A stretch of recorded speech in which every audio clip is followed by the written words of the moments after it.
only supposed to be 4 stories, but 3D developers wanted 5. Listen, y'all, they had these escalators built into the mall. And they said, well, we want to make it 5 stories because we want to put a skating rink in there. This is going to be everything.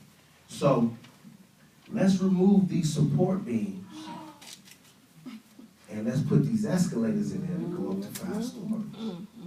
He said, well, if you remove the support beams, listen, you run the risk of calamity. But being greedy and only thinking of themselves, guess what he did? He fired the developers. I'm going to go give you some yes people. This is what I want to do, and I have the money. Yes. So they built it, y'all. That's what the devil want to do. When you're trying to go higher, he want to get you to remove your support beam. Jesus. The people that's praying for you, the people that's loving you, the people that's been with you in the trenches. Come on. Ain't it so funny how the enemy can get us to a place where Jesus. we lose our support beam?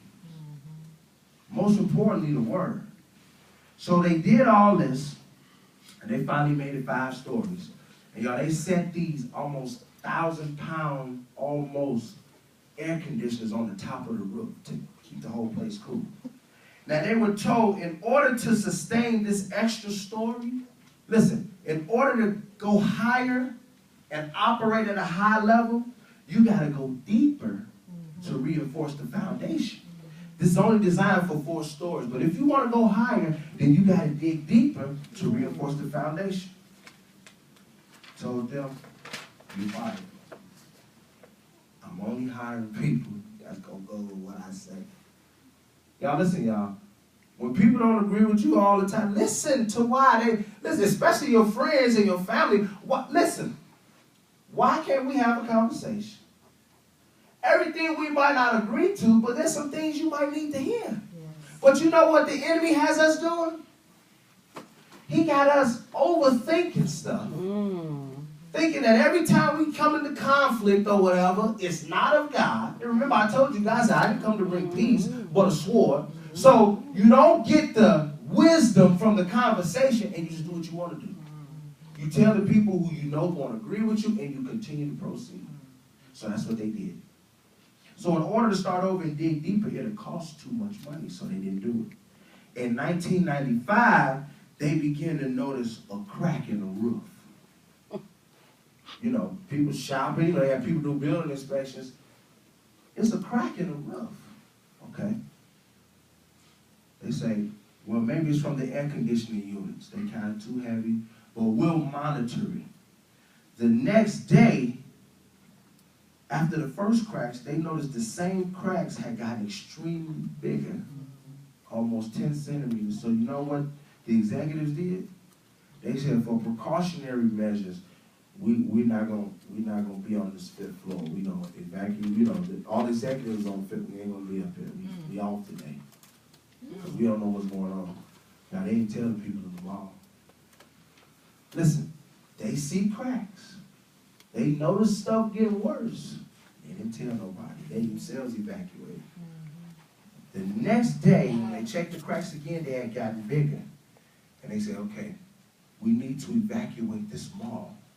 But the mall traffic was unusually high that day, so guess what? They didn't want to lose the business. They didn't want to lose all the retail business. So one of them goes upstairs, look, and now like the little saying, like, you know, like in the movies, like, everybody get out the mall. It's too late, they only had 20 minutes. And in, my fault, not 20 minutes, 20 seconds. 20 seconds from the time they made the announcement, the entire building collapsed, killing 502 people. You know why? Because people failed to dig deep enough to establish the foundation. You can have it. Listen, you financial freedom, prosperity, wealth, you can have that stuff. You can operate well. Are you going to dig deep enough to sustain it? Listen, it's not that they couldn't build the 5th floor because they built it. It's not that you can't put a skating rink up there because they did it. But what they didn't do was go deep enough to sustain what they were trying to achieve. And that's how it is in the spirit world, you all. You got to go deep if you want to sustain and maintain your relationship. If you don't want to be easily swayed by offense, if you want to operate in high levels of the anointing, if you want to be effective in ministry, you have got to go deep. And don't be like the builders, all because they didn't want to pay the price to go deep. Listen, y'all, that's why people reach those plateaus in ministry and they fall. I'm going to go there anyway. I'm not gonna clean up my character issues. I'm not going to clean up my little personal flaws. I'm just going to operate in this anyway. This is what I'm going to do. I'm going to keep building.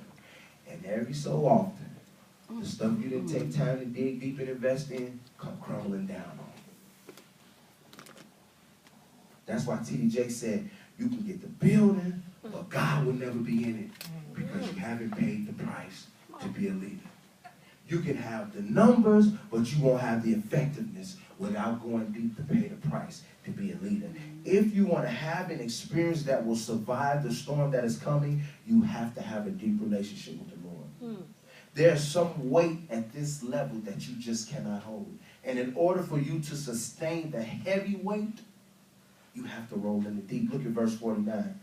It says, but he who heard and did nothing. Y'all, these is for the people who come in church and they hear, but they do nothing. Right? They hear the word, but they do nothing. Remember, what did God say do? 2 Timothy, study to show yourself approved. You hear that, but you go home and you do nothing. Nothing has changed. You preach the same. Ain't no more wisdom. Ain't no more revelation. Ain't no better execution. Ain't no nothing. Seek first the kingdom. We leave out of church and we put everything else before God. We hear, but we don't do nothing. Them that worship me must worship me in spirit and truth. We come, we got the driest praise and worship because you heard it, but you ain't going to do nothing about it. And then man shall not live by bread alone. That bread alone is significant to everything that feeds the flesh. Man, you can't just live by everything that feeds the flesh. Your house, your car, your clothes, even what you physically eat. But by every word. Listen, not by some of the words that proceed. Every word that proceeds out of the mouth of God, this is how you're supposed to live. So God says, why are you calling me Lord, Lord? And you're not doing the things in which I said. People are falling because they don't have what it takes to go deeper. He says, he who heard and do nothing is like a man who built his house on earth without a foundation, in which the stream beat vehemently. And when did it fall? Immediately. And the ruin of the house was what? Great. Now, how many of y'all seen some great men ruined by some character flaws? How many of y'all seen some great ideas and inventions just ruined because they didn't have what it takes to go deeper? Y'all, Faith on Fire, who's ever in attendance today, this year, you got to roll in the deep. Listen, and I'm going to say it again. Oh, God is not using you. Not for this, and I said this a couple weeks ago, not for this war, not for this particular battle with these young folks, with this legislation, with all that's going on. You have got to go deeper if you want to be effective. And if you're not going to do it, God said, I'm not going to use you. If you're not going to do it, get behind somebody who is going to do it and support them. But everybody under the sound of my voice should be wanting to go deeper. Remember, to have the experience, you have to see, encounter, and undergo. It's just like going to the doctor, right? You have to see the doctor, right? And then during your encounter with him, he gives you a checkup or an examination. And based on what he sees, he decides if you need to undergo surgery. Now, in that surgery, it don't matter if he needs to fix something or take something out. If you want to be whole, you have to undergo that surgery. The problem is we keep getting up from the operating table when it comes time for the surgery. So therefore, we don't get the full experience or benefit from going to the doctor. We see the doctor, right? We have the encounter, we have the meeting and the checkup. But when it's time for God to lay you down, cut your butt open, remove some stuff that ain't right, or fix some stuff that's broken, you ain't cutting no meat. I ain't going through that surgery. Y'all listen, I know people who went to the doctor and the doctor have told them what it is. And they go home and they do nothing. I know people who the doctor said no more pork skins. They went home and what they do? They have more pork skins. I know people specifically do not drink another pop. They say, I used to drink pop 7 days. I'm only going to drink it once a week. The man said, I'm in the car like, the man said no pop. I'm at the doctor with this person. Oh, come on. I ain't drinking it every day.